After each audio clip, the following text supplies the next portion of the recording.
श्री सद्गुरुदेव भगवान की जय। श्री सीताराम सरकार की जय।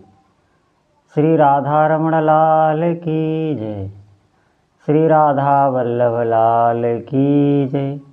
श्री गौरी शंकर महादेव की जय। सभी दर्शकों और भक्तों को कोटि कोटि प्रणाम। सबको प्रेम भरा जय जय श्री राधे। सभी दर्शकों और भक्तों से प्रार्थना है, कृपया आज का सत्संग बहुत महत्वपूर्ण है, बहुत ध्यानपूर्वक आप सुने, चूकना नहीं। ये जो आज का सत्संग जिस किसी भी साधक के समझ में आ गया तो उसकी साधना दृढ़ हो जाएगी। वो हिलाए नहीं हिलेगा, उसकी साधना आगे बढ़ती चली जाएगी। कोई भी उसकी श्रद्धा को डिगा नहीं सकता। इष्ट देव के प्रति जो प्रेम की प्राप्ति है वो उसे प्राप्त होगी। वो समस्त सिद्धियां जो इस संसार में सबसे कठिन बताई गई हैं वो स्वतः ही उसके पास चल के आ जाएंगी। जो आज का रहस्य जो मैं आज अभी आपको बताने वाला हूँ, ध्यान से सुनना। जिस साधक के भी समझ में आ गया, फिर साधना से संबंधित कोई भी संशय उस साधक के अंदर नहीं रह जाएगा। तो सभी साधकों से प्रार्थना है, बहुत ध्यान से आज का सत्संग सुने, पूरा सुने, तभी समझ में आएगा। हमने पिछले कई वीडियो के माध्यम से सभी से हमारा यही कहना रहता है कि आप अधिक से अधिक भजन करें। क्यों? क्योंकि भजन से ही आपके जो भी आगे क्लेश आने वाले हैं या आप बहुत अधिक क्लेश में हैं, आपका जीवन व्यथित है, चाहे आंतरिक हो और चाहे बाहरी हो। तो अगर आप इस जगत से आस रखेंगे, अगर आपके पास धन का बल है, तो निश्चित मानिए आप अज्ञान में जी रहे हैं। प्रारब्ध इतना बलवान होता है, वो ऐसी विधि रचता है कि कोई भी काम नहीं आएगा, कोई भी नहीं आ सकता। हम पता नहीं किस अज्ञान में जी रहे हैं। हमको सतर्क रहना है। ये मनुष्य शरीर बहुत एक तो क्षणिक होता है, दूसरा इसमें भजन करना बहुत कठिन होता है। मन और इंद्रियां आपको हमेशा भजन से हटाने की ही कोशिश करेंगी। अब सभी साधक ध्यान से सुनना। देखिए, आप जब भजन करेंगे, भजन इसलिए बताया जाता है कि आप अपने जीवन में ध्यान देना एक बात, जहाँ भी आप आसक्ति से कर्म करेंगे, आसक्ति का मतलब है ममता से, मोह से, जहाँ भी आप ममता से कर्म करेंगे तो आप देखना वहाँ पर आपकी आसक्ति दृढ़ होती चली जाती, दृढ़ होती चली जाती, चाहे वो स्थान हो चाहे वो व्यक्ति हो। क्योंकि आपके जो क्रियाएं हैं वो उसी व्यक्ति या वस्तु को लेकर समर्पित हो रही हैं, इसीलिए वहाँ पर आपकी आसक्ति दृढ़ हो जाती। हम इस बात को समझ नहीं पाते। उदाहरण के लिए, जैसे आप कोई नई वस्तु ले आएँ, कोई भौतिक वस्तु ले आएँ और आप उसकी बड़ी साज संभाल करें, बहुत उसकी देखभाल करें, रोज़ उसकी साफ़ सफाई करें, देखना आपकी उसमें आसक्ति हो जाती।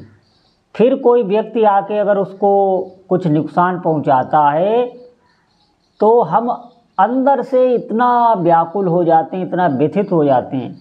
आप देखना, अपने ही जीवन में देखना, इसे ही आसक्ति कहते हैं। क्यों? उस व्यक्ति ने उस वस्तु को हानि पहुंचाई, लेकिन यहाँ हमारा हृदय जलने लगा। ये तो एक संसार का उदाहरण है। इसी प्रकार किसी व्यक्ति के बारे में, आप किसी व्यक्ति के प्रति अगर समर्पित कर्म करें, उसको प्रसन्न करने के लिए, उसको सुख पहुंचाने के लिए, भले ही आप स्वार्थ में करें, तो देखना उस व्यक्ति से, भले वो बच्चा ही क्यों ना हो, आपकी आसक्ति हो जाएगी। अब उससे द्वेष करेगा, उससे आप द्वेष करने लगेंगे। इसे आसक्ति कहते हैं। इसीलिए ये भजन, क्योंकि हमने तो अपने प्रभु को देखा नहीं है, उनका नाम ही हमने संतों से सुना है और हमारे पास कोई सामग्री नहीं है। अब आप साधना करें, साधना करते करते आपकी इष्ट देव में आसक्ति हो जाएगी। ज्यों ही आसक्ति हुई, जैसी व्याकुलता कोई सांसारिक वस्तु टूटने फूटने पर हमारे अंदर हो जाती है, उससे अगर थोड़ी भी व्याकुलता इष्ट देव के प्रति हमारे अंदर होने लगी, तो निश्चित मानिए इष्ट देव आपको अनुभव देने लगते हैं। आपका जो संबंध है वो जुड़ चुका है। साधक इस बात को ध्यान नहीं दे पाते। जैसे किसी भी दिन अगर आपका भजन छूट जाए या जो आप इष्ट देव की सेवा करते हैं वो छूट जाए और आपके अंदर व्याकुलता होने लगे, ठीक उसी प्रकार जैसे कोई सांसारिक व्यक्ति या वस्तु को हम बहुत अधिक प्रेम करते हैं, उसके नुकसान होने पर जो हमारे अंदर व्याकुलता होती, उससे बहुत कम ही अगर इष्ट देव के प्रति आपके अंदर व्याकुलता होने लगी है, उनका नाम छूटने पर, उनकी सेवा छूटने पर या उनके धाम जाने को लेकर, तो समझना आपका संबंध इष्ट देव से जुड़ा हुआ है। अब आप निर्भय हो जाएं और अधिक भजन करें। संबंध जुड़ने का मतलब है अब इष्ट देव आपके दुख देख नहीं पाएंगे। यहीं पर साधक, ये सबसे बड़ी भूल है हमारी, हम यही बात ध्यान नहीं देते। हम इष्ट देव के प्रति भजन करते जाएं, करते ही जाएं, सिर्फ इस उद्देश्य से कि उनके प्रति भी हमारे अंदर आसक्ति आ जाए, दृढ़ भाव आ जाए, हमारा हृदय उनके प्रति व्याकुल होने लगे। फिर देखना आप चमत्कार, आपके अंदर भगवान के प्रति विरह उत्पन्न होने लगेगा, आंखों में आंसू आने लगेंगे। आपके अंदर यही संकल्प उठेगा, प्रभु मुझे बस आप ही अपनी रूप माधुरी का पान कराइए, मुझे एक बार दर्शन दीजिए प्रभु, मुझे आपसे कुछ नहीं चाहिए। आपके अंदर ये निष्कामता आने लगेगी। यही भक्ति में सामर्थ है, यही नाम में सामर्थ है।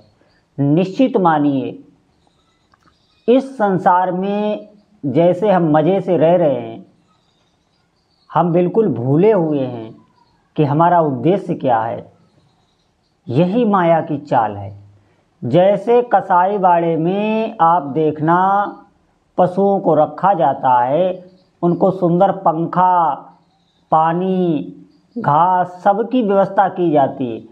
उनको ये नहीं लगता कि मेरा कटने का नंबर आ रहा है। ध्यान रखना, ठीक इसी प्रकार इस संसार में आप बिल्कुल इस बात को नकारे नहीं। हम लोग भयभीत हो जाते हैं, परमार्थ में चलते हैं तो जब वैराग्य की बातें या सिद्धांत की बातों का जब संत बखान करते हैं तब हम वो बातें नहीं सुनते, सत्य से हम भागना चाहते हैं। यही सत्य आपको भजन में लगाएगा। ध्यान रखना हमारी बात। जब कोई भयंकर प्रारब्ध या हमारे पूर्व कर्मों का फल आएगा तो इस संसार में किसी की सामर्थ्य नहीं है जो आपकी रक्षा कर सके। आपके इष्ट देव ही आपको बचाएंगे और बिल्कुल साफ बचा देंगे। आप पर कोई भी कैसा भी प्रहार नहीं कर सकता, आपका बाल वाका नहीं हो सकता। ये ध्यान रखना आप। भजन में, भक्ति में इतनी सामर्थ होती है, पूरी सामर्थ प्रभु देते रहते हैं अपने भक्त को। अब बात आती है साधना करने की। तो शास्त्रों में साधनाएं तो बहुत बताई गई, लेकिन कलयुग में कौन सी साधना कार्य कर रही है? वो सिर्फ भगवान नाम जप ही है और कोई साधना नहीं।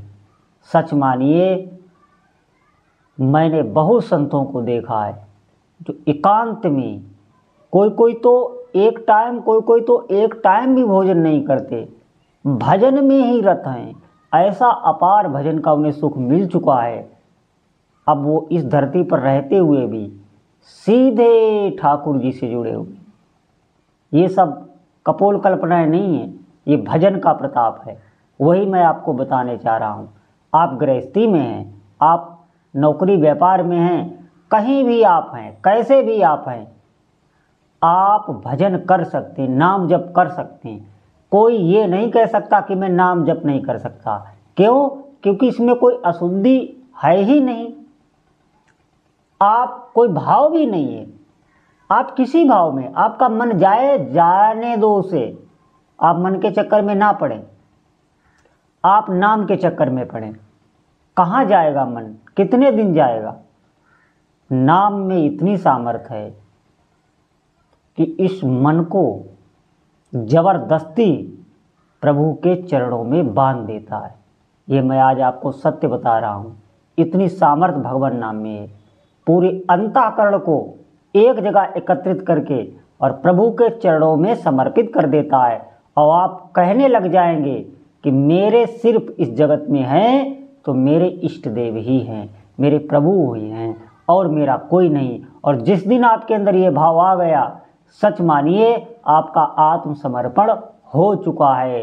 अब आप निर्भीक हो जाएं, पूरी कृपा प्रभु की आपको मिलने लगेगी। सभी साधक ध्यान दें इन बातों पर। आप भजन करें, कार्य करते हुए आप नाम जप कर सकते हैं। कोई भी कार्य हो, चाहे कितना कठिन भी कार्य क्यों न हो, आप नाम जप साथ में चला सकते हैं। अभ्यास आपको थोड़े दिन करना होगा। कि हम लोग नहीं कार्य करते हुए नाम जप करते हैं, हम लोग भी सभी कार्य करते हैं, लेकिन नाम को बार बार स्मरण करते हुए कार्य करते हैं। और आप एक बात ध्यान रखना, अगर बीच में आपका नाम विस्मरण भी हो जाए तो वो काल भी नाम जप में ही जुड़ जाता है। कई बार मैंने आपको बताया। आप थोड़े दिन करें, फिर इसकी आप सामर्थ्य देखें, इष्ट देव का बल आपके अंदर आ जाएगा। सच मानिए, पूरी शक्ति साधक के हृदय में जागृत हो जाती है, निहाल हो जाता है। ऐसा मार्ग है, आप दौड़ते चले जाइए इस पर विश्वास करके। ये सत्य मार्ग है।